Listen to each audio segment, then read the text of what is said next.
आदमी को इस बात पर बहुत घमंड था कि मेरे बिना मेरे परिवार नहीं चल सकता। उसकी एक छोटी सी किराने की दुकान थी। उससे जो भी कमाई होती थी उसी से परिवार का गुजारा चलता था, क्योंकि पूरे घर में कमाने वाला वो अकेला ही था। इसलिए उसे लगता था कि उसके बगैर सब भूखे मरेंगे।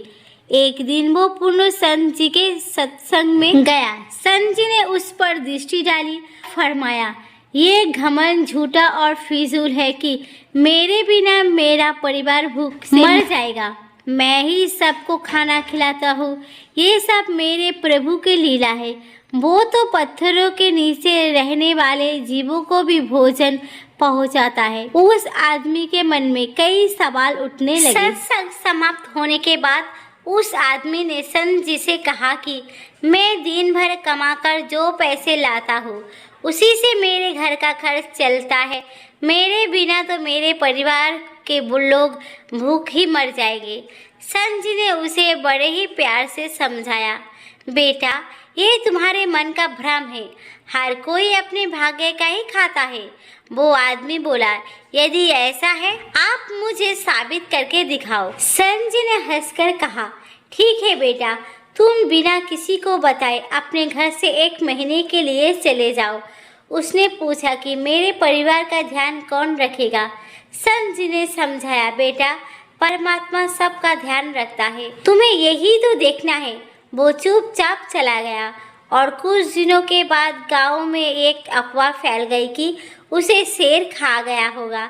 उसके परिवार वाले कई दिनों तक ढूंढते भी रहे और रोते भी रहे, लेकिन उसका कुछ पता नहीं चला।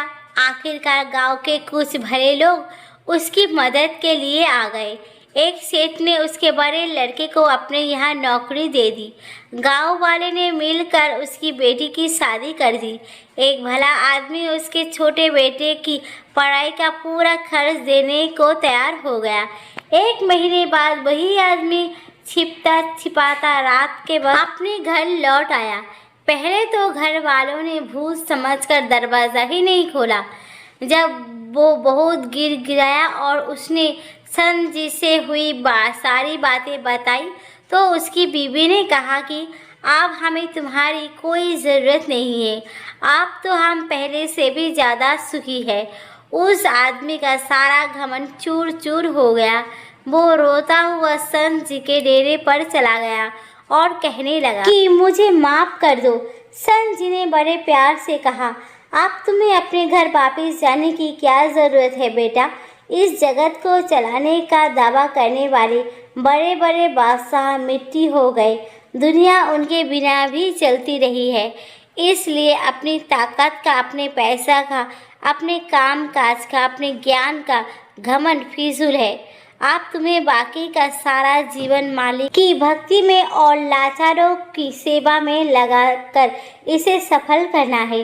वो आदमी संत जी के चरणों में गिर पड़ा और रोते हुए बोला, आप जो भी कहेंगे आज से मैं वही करूँगा। एक बार सोचना ज़रूर, कहीं हम भी किसी चीज़ का घमंड तो नहीं कर रहे हैं।